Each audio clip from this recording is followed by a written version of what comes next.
Hello everybody, Captain Marty Brill here. It's Friday, January the 23rd. We got a winter storm of some nature going to affect things over the next 2 days, maybe 3. But we have some big news. Maybe it's old news, but it's really worth talking about as far as the bluefin tuna go. And I'll be back to do that and tell you a little bit more on the other end of the fish spectrum when I come back in just a moment. Fishing Ocracoke is the ultimate lifetime dream for a lot of people. Captain Ernest with Gecko Sport Fishing and the Drum Runner can help you achieve that dream to the fullest. Whether you're looking to go offshore for tuna, mahi, and billfish, or inshore for puppy drum, speckled trout, and more, Gecko Sport Fishing and the Drum Runner can go from 2 feet to 2,000 feet of water. Full day, half day, and evening trips are available. Call Captain Ernest at 252-921-0095. Gecko Sport Fishing and the Drum Runner. Make your Ocracoke fishing dream a reality. Frisco Woods Campground, a family-owned gem for over 50 years, offers a perfect getaway on Hatteras Island. Whether you prefer tent camping, electric water sites, RV spots, or primitive camping cabins, there's something for everyone. Guests enjoy free hot showers, a refreshing pool, and breathtaking sunsets over the Pamlico Sound. Nestled in nature yet close to local attractions, Frisco Woods Campground provides a peaceful retreat with modern comforts, making it an ideal destination for outdoor enthusiasts and families alike. Book online at the Frisco Woods Campground.com.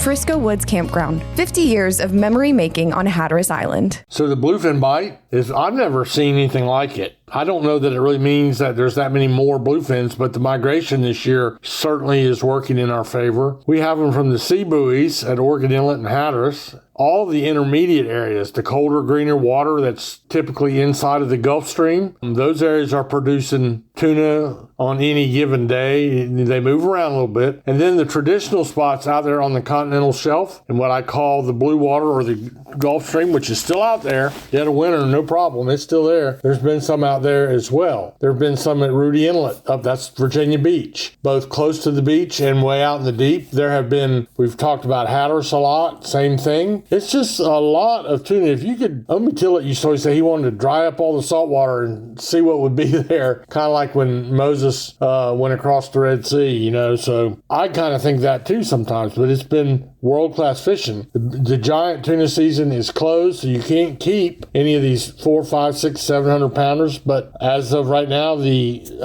recreational category where you're allowed to keep one fish under 73 inches, and I'm told that's around a 200, 250 pounder, that is open, and you can still catch and release bluefins. We still have people from all over the world that come this time of year, and they're going out there and catching 500-pound tunas on spinning tackle, not like you're thinking that you walk down to the beach with. Really high-tech rods and reels for thousands and thousands of dollars, using a popping plug like you'd use for a bass in a golf course pond. I mean, it's just amazing, really. So that's really what's going on now. How will this storm, this coastal storm that we're getting ready to have, affect it? I think we'll see things shut down for a couple days. But when you think about it, if the wind comes out of the west, if it's a northwester, then they're catching them right behind the beach. I'm not particularly interested in fishing for them in freezing rain and sleet, but maybe you are. And if you are, there are boats available that can take you fishing. All right, so surf and pier fishing, not much to talk about. Really, really scrappy. A few puppy drum, mostly down on Hatteras Island, very few. And the reports are so sketchy that it's hard to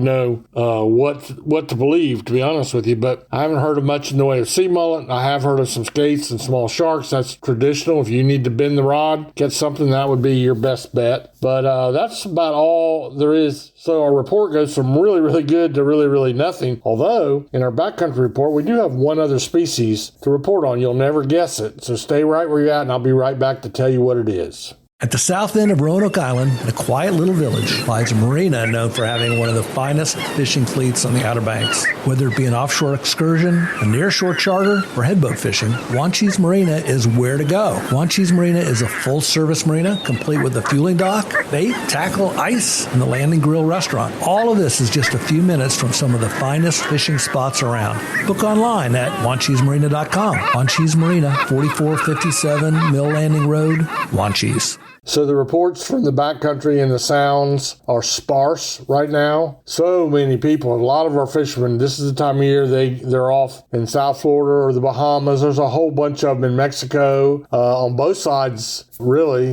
we got people over in Cabo, we got people in Los Baños, Capos, Costa Rica, a lot of that going on. And then you have people traveling on their vacations. You got something that's near and dear to me being from Daytona Beach. The 24 hours to Daytona will be going on this weekend. And then you got the NASCAR season right there. My little brother was telling me here and there, anywhere you are in Daytona, when they're out there testing, you can just hear the roar. And I just miss that. I live 15 miles from the track at Ponce Inlet growing up, and I was really focused on the fishing fleet, which began my fishing career. But I used to love to lay in bed at night. That time of year, you could keep the windows open, and it was not so hot you didn't need your AC. And to hear those cars at the 24 hours to Daytona out there in the middle of the night running was really pretty neat. So a lot of folks are gone. They deserve a break. That's good. The species that I mentioned, the trout bite is really a skill level of 10 now. You're going to have to be really on your game to catch a speckled trout. But the species that bit really good the last 2 days, and I can't tell you where, number one, because nobody was foolish enough to tell me where, but the speckled perch bite is on. Now, we also call those crappie, at least we do here, and you go further north, they call them crappie, but in our neck of the woods, we call them crappie, and it may be an oxymoron, but the crappie fishing was good. I heard that one group, 2 people, they had a cooler full within limits, so that might be something to think about. I've been told this is not the spawning crappie. They're not the ones that are up on the beds yet, but somebody had enough initiative to go out and give it a try, and I do not know if those were caught on little spinners or minnows or whatever, but if you're a crappie fisherman, then you can figure it out for yourself. You know what you need this time of year. So that's about it for our fishing report for the weekend. I hope you go out and have a great time, and I do hope you be careful in this cold water. File a float plan, have all the safety gear you need, be prepared. It's the best thing. I learned that in the Boy Scouts. Have a great day, and let the good Lord bless you.